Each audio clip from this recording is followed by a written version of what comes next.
বাংলাদেশের দ্বিতীয় বৃহত্তম সমুদ্র সৈকত কুয়াকাটা। দেশের দক্ষিণের জেলা পটুয়াখালীর শেষ প্রান্তে কুয়াকাটার অবস্থান। কুয়াকাটায় একই স্থানে দাঁড়িয়ে সূর্যোদয় এবং সূর্যাস্তের মতো বিরল দৃশ্য উপভোগ করা যায়। কুয়াকাটা সমুদ্র সৈকতের তিন দিক থেকে বঙ্গোপসাগর। উপকূল জুড়েই রয়েছে বনভূমির শীতল পরশ। সমুদ্র সৈকতের মায়াবী পরিবেশে প্রেম জাগিয়ে তোলে সবার মনে। ঠিক এইরকম স্বপ্নময় রহস্যঘেরা স্থান কুয়াকাটা। কুয়াকাটা সমুদ্র সৈকতের দৈর্ঘ্য প্রায় 18 কিলোমিটার, অর্থাৎ 11 মাইল। কুয়াকাটা তার প্রাকৃতিক সৌন্দর্য এবং সূর্যোদয় ও সূর্যাস্তের মনোমুগ্ধকর দৃশ্যর জন্য বিখ্যাত। এটি সাগরকন্যা নামে পরিচিত। কুয়াকাটায় অন্যান্য দর্শনীয় স্থানের মধ্যে রয়েছে গঙ্গামতির জঙ্গল, যা কুয়াকাটার পূর্ব প্রান্তে অবস্থিত একটি সুন্দর ম্যানগ্রোভ বনাঞ্চল। রাখাইনপল্লী ও বৌদ্ধ বিহার। এখানে আছে শত বছরের পুরনো সীমা বৌদ্ধ মন্দির। কুয়াকাটার বেড়িবাঁধের পাশে খানিকটা উঁচু টিলার উপর এর অবস্থান। মন্দিরের ভিতরে স্থাপিত রয়েছে নবম ধাতুর তৈরি 37.5 মণ ওজনের ধ্যানমগ্ন বৌদ্ধ মূর্তি। কাউয়ারচর। কুয়াকাটা সৈকত থেকে কাউয়ারচর সৈকতের দূরত্ব মাত্র 15 কিলোমিটার। কলাপাড়ার ধুলাসার ইউনিয়নের এই সৈকতের অবস্থান। স্থানীয়ভাবে এটা গঙ্গামতী সৈকত নামে পরিচিত। এই সৈকতের মূল বৈশিষ্ট্য হলো সূর্যোদয় দেখা এবং চোখ জুড়ানো ঝাউ বাগান। বন বিভাগের ঝাউ গাছ দিয়ে সাজিয়ে রাখা আছে এই সৈকতে। এছাড়া সকালবেলায় সৈকতের বালুকা বেলায় সারি সারি সাজানো থাকে জেলেদের নৌকার বহর। শেষ বিকালে তা সাগরের ভাসে মাছ শিকারের জন্য। এখান থেকেই অবলোক করা হয় সাগরের সংগ্রামী জেলেদের জীবনযাত্রা। আপনারা এখন যে জায়গাটি দেখতে পাচ্ছেন, আমরা যে জায়গাটিতে এখন অবস্থান করছি, এই জায়গাটির নামই হচ্ছে কাউয়ারচর। চর বিজয় সৈকত। কুয়াকাটা থেকে প্রায় 15 কিলোমিটার দক্ষিণ পূর্ব কোণে বঙ্গোপসাগরের বুকে জেগে উঠেছে একটি চর। বিজয়ের মাসে এর সন্ধান পাওয়ায় নাম রাখা হয় চর বিজয়। চরটি বর্ষার 6 মাস পানিতে ডুবে থাকে। আবার পানি নেমে গেলে, বিশেষ করে শীত মৌসুমে দেখা মিলে এ চরের। এ সময় সৈকতের পুরোটাই প্রায় দখল নিয়ে নেয় লাল কাঁকড়া। সৈকত জুড়ে দেখা যায় অসংখ্য পাখির উড়াউড়ি। দু চোখ দিয়ে চারিদিকে তাকালেই দেখা মিলে পানিতে ছোট ছোট অসংখ্য মাছের নাচানাচি। কুয়াকাটা সৈকত থেকে ট্যুরিস্ট বোট, স্পিড বোট অথবা ট্রলার ভাড়া করে যেতে হবে চর বিজয়। যেহেতু দ্বীপটি বর্ষায় তলিয়ে যায়, তাই থাকার কোনো ব্যবস্থা নেই। সন্ধ্যায় আবার চলে আসতে হবে কুয়াকাটায়। চর তুফানিয়া সৈকত। কুয়াকাটা থেকে 10 কিলোমিটার দক্ষিণ পূর্বে রয়েছে চর তুফানিয়া দ্বীপ। দ্বীপটি এতই সুন্দর যে যেখানে গেলে চারিদিকে সমুদ্রের জলরাশি দেখা যায়। সাধারণত এটা লাল কাঁকড়ার নিরাপদ আবাসভূমি। জানা গেছে দ্বীপটি জেগে উঠেছে 60-এর দশকে। তুফানের সময় যেমন হয় তেমনি বিশাল বিশাল ঢেউ আছড়ে পড়ত বলেই জেলেরা এ দ্বীপের নাম দিয়েছিল তুফানিয়া। এছাড়া এখানে রয়েছে 500 একর বনাঞ্চল। কুয়াকাটা থেকে সরাসরি ট্যুরিস্ট বোট, স্পিড বোট অথবা ট্রলার নিয়ে আসতে হয় এই দ্বীপে। তবে এখানে থাকার কোনো ব্যবস্থা নেই। এই দ্বীপ থেকে 2 কিলোমিটার দূরেই রয়েছে জাহাজমার দ্বীপ, সেখানেও যাওয়া যেতে পারে। সৈকতের লাগোয়া জলে নির্বিঘ্নে সাঁতার কাটছে মাছের দল। সাগরের ঢেউয়ের তালে তালে ছোট ছোট ভিন্ন ভিন্ন প্রজাতি মাছের দলের ছুটাছুটি চোখে পড়ে। এমন একটি জায়গার নাম জাহাজমার। স্থানীয়দের দাবি, দীর্ঘ বছর আগে এই সৈকতের একটি জাহাজ আটকে পড়ে এবং ধীরে ধীরে সেই জাহাজটি বালুতে ডুবে যায়। এরপর থেকে স্থানীয়রা এই জায়গাটির নাম জাহাজমার সৈকত নামকরণ করে। চর তুফানিয়া থেকে 2 কিলোমিটার দূরে অবস্থিত জাহাজমার সৈকত। সোনারচর সৈকত। এ জেলায় অবস্থিত আরেকটি নয়নাভিরাম সৈকতের নাম সোনারচর। সূর্যাস্ত সূর্যোদয়ের সময় সৈকত জুড়ে টকটকে লাল রং ধারণ করায় এর নামকরণ করা হয় সোনারচর। কুয়াকাটা সৈকত থেকে দক্ষিণে 10 কিলোমিটার দূরে সাগরের মাঝে অবস্থিত সোনারচরের সৌন্দর্য পাগল পর্যটকদের অদম্য ইচ্ছার কাছে হার মানে। সোনারচরে সুন্দরবনের মতোই রয়েছে ম্যানগ্রোভ বনাঞ্চল। এর ভিতরে ছোট ছোট খাল। গোটা দ্বীপটি যেন সাজানো গোছানো একটি বনভূমি। রয়েছে কেওড়া, সুন্দরী, গরান, হেতাল, গোলপাতা সহ বিভিন্ন প্রজাতির গাছ। এই মুহূর্তে আমরা ছোট্ট একটি ট্রলারে একটি দ্বীপে যাচ্ছি। ওইখান থেকে আমরা বাইকে করে দ্বীপটির সৌন্দর্য উপভোগ করব। আপনারা সাথেই থাকুন, আশা করি ভালো লাগবে। আমরা এই দ্বীপটির জঙ্গলের ভিতর দিয়েই যাব, তবে সমুদ্র সৈকতের পাশ ঘেঁষেই যাব আমরা ঝাউবন পর্যন্ত। এই জায়গাটি খুবই সুন্দর এবং মনোমুগ্ধকর পরিবেশ। আমাদের মতো আরও অনেকেই যাচ্ছে, সামনে দুটো বাইক দেখা যাচ্ছে। আপনারা দেখতে পাচ্ছেন এক পাশে গভীর জঙ্গল, আরেক পাশে সমুদ্র। এইখানকার মতো আরেকটি সুন্দর জায়গা রয়েছে কুয়াকাটা সমুদ্র সৈকত থেকে 5 কিলোমিটার পূর্বে, লেবুর বন, যা স্থানীয়দের কাছে লেবুর চর নামে পরিচিত। 3 নদীর মোহনায় এই সৈকতটির অবস্থান হওয়ায় সূর্যাস্ত দেখার জন্য পর্যটকদের কাছে জনপ্রিয় জায়গা এই লেবুর চর।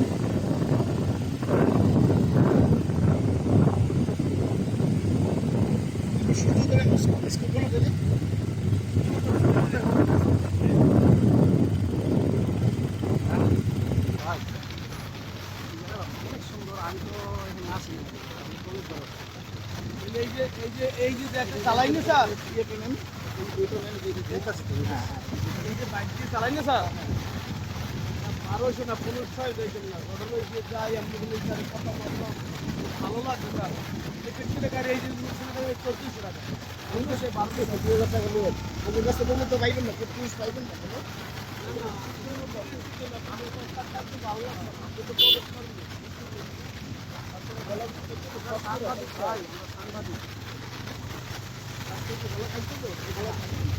এখন কিন্তু যায় না, পানি পানি পানি এখন যায় না ভাই, এই যে পানি দেখেন, পানি তো দিতে যাবো তো ভাই, আপনি কষ্ট করতে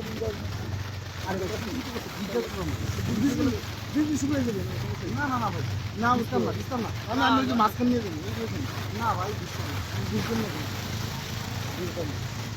না বুঝতে মজা কি আপনি? আরে না ভাই, আমি বুঝি না, শুকনা ভেজাল যাই কিন্তু শুনে দিন, এই যান আমরা গেলে শুনে যাই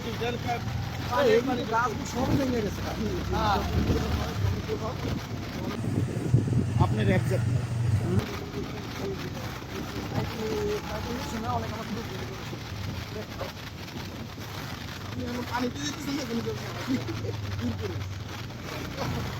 অনেক কিছুই এমন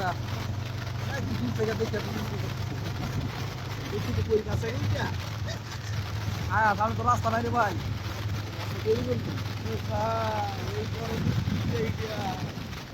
তো পাওয়া গেছে রাস্তা, এই যে রাস্তা পাওয়া গেছে।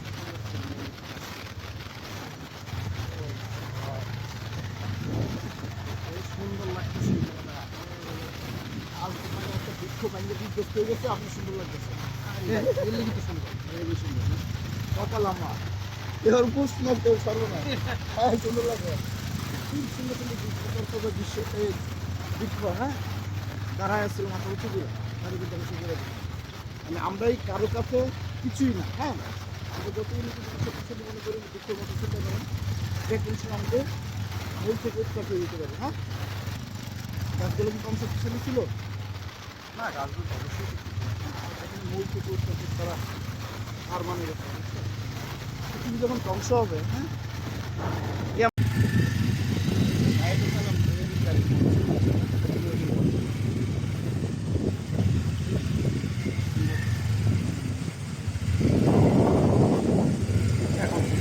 পানি ভাই করে যাও পরে ফোন ফোন দিব আমরা উদ্ধার করার লেগে পরে হেলিকপ্টার ভাই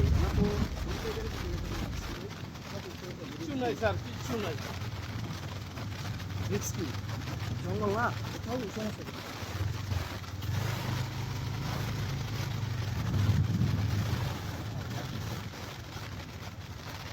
হেরা নিয়ে অনেকদিন ধরে এই করে, আমাদের কিছুদিন বাজার রাখতে হবে, পটুয়াখালী রাখতে হবে, বরিশাল রাখতে হবে, তাহলে আমরা সময় বাড়বে। হ্যাঁ, জঙ্গলের ভিতরে নাহলে বাড়বে না। ও মাই এদিকে তো রাস্তাই নেই, রাস্তা নাই রে, তার রাস্তা তৈরি করে রাস্তা নাই রে। এরা তো বাইকওয়ালারা পারে একটা রাস্তা তৈরি করতে। তো গাড়িতে কাজ পাইছে।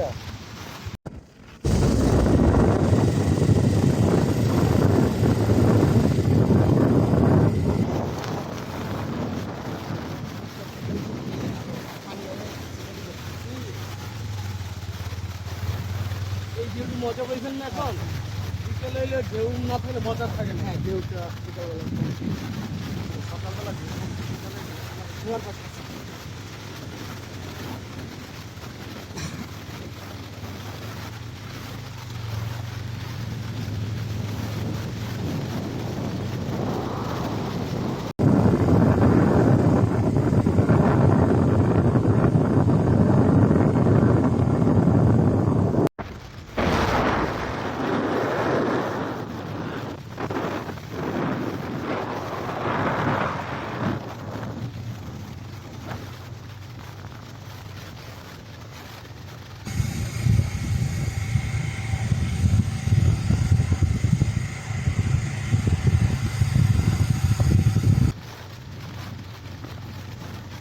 এখন আপনি যে কাগজে যত মিস করতে থাকেন সব এগুলি এদিকে আপনার এই যে লালগাছা চর এটি ঝাউবন এরপর ওইখান থেকে রাখাই নদী যদি বললি ওদের মিষ্টি পানি রাখার চাষ করলেই ওদের কুয়াগুলোর সামনে তোমার মন্দির কুয়া এই রোডে মানে আরো আছে ওই ওদিক রোড আছে না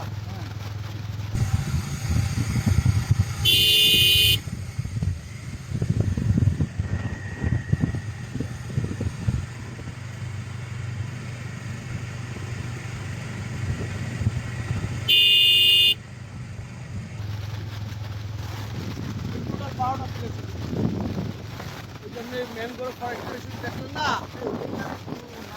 ওইখানে নাম ওইখানে এখানে গরু নৌকো বেশি না এখানে নাম ওইখান দিয়ে সোজা যাও বললি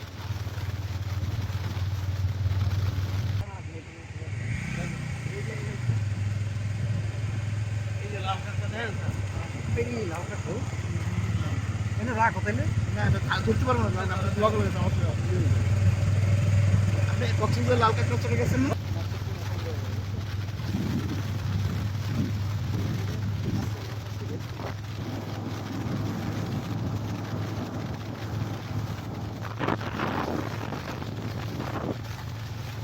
এই যে মাছের খেলা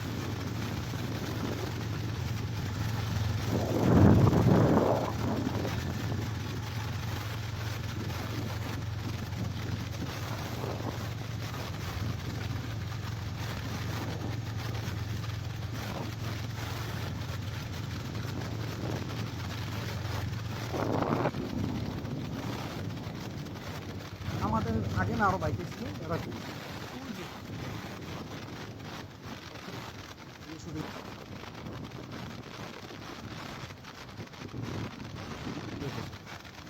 ওইখানে গেছে না আমরা এইখানে ওটাই না এইখানে ছবি টুক তুললিয়া হ্যাঁ। এই পুঁতি উঠতে হবে আচ্ছা উঠবো এখানে দাঁড়াবো তো দাঁড়াই গেছিল আমাদের দুজনের কথা ছবি ওঠা যান আপনি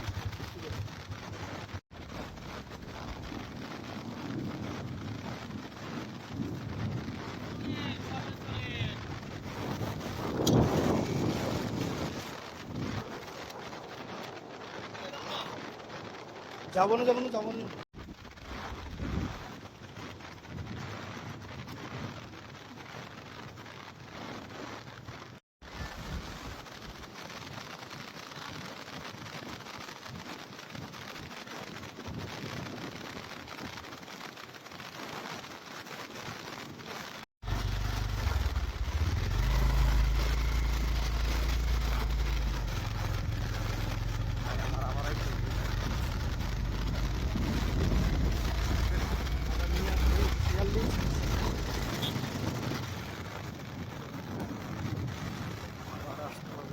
হ্যাঁ পানি তো সমস্যা নেই যাই বলুন পানির উপর দিয়ে আলি পেলে দেখছেন না হ্যাঁ আলি পেলে দেখছেন হ্যাঁ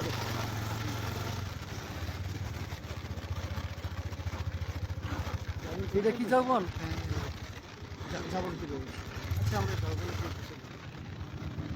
যাবনের খারাপ ছিল হ্যাঁ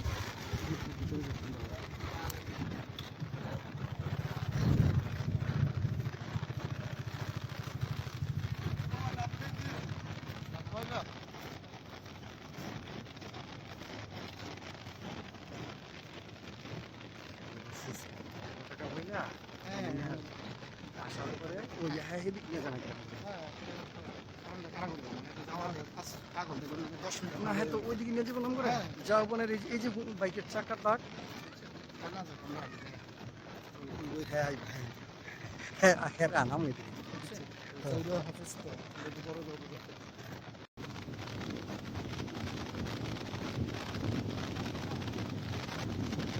এটা তুই চান না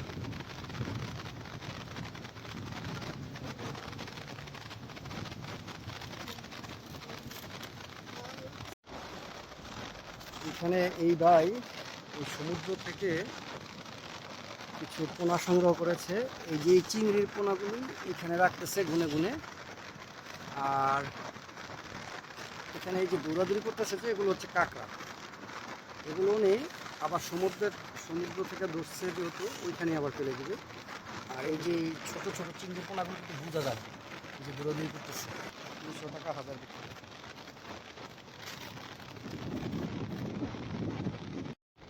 এই হচ্ছে ঝাউবন কুয়াকাটা ঝাউবন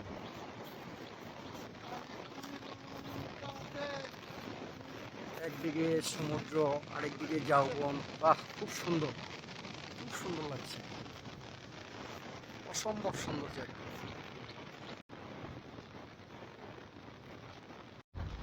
এখন আমার হ্যাঁ আমরা বিয়ে আরো 3-7 মিনিট সারাদিনে মোটামুটি 2-3 মক্কার পানি হয়ে যায় 2000 টাকা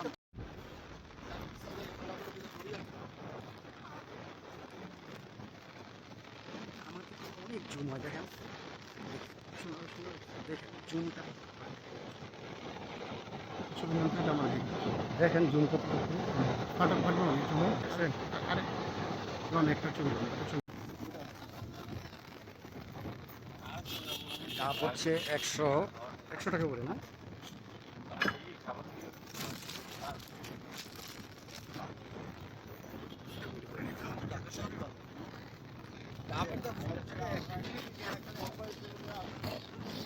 সেটা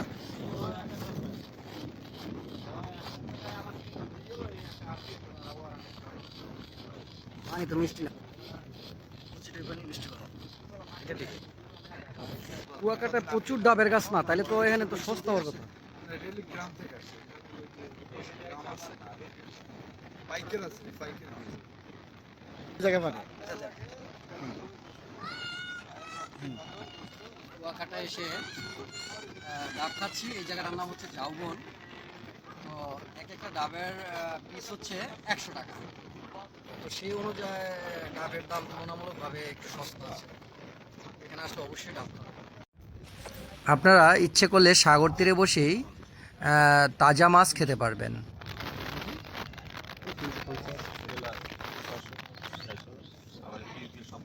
এটা কি মাছ এটা বাঁশপাতা মাছ এগুলি কুটি আছে বাঁশপাতা মাছ বাঁশপাতা হ্যাঁ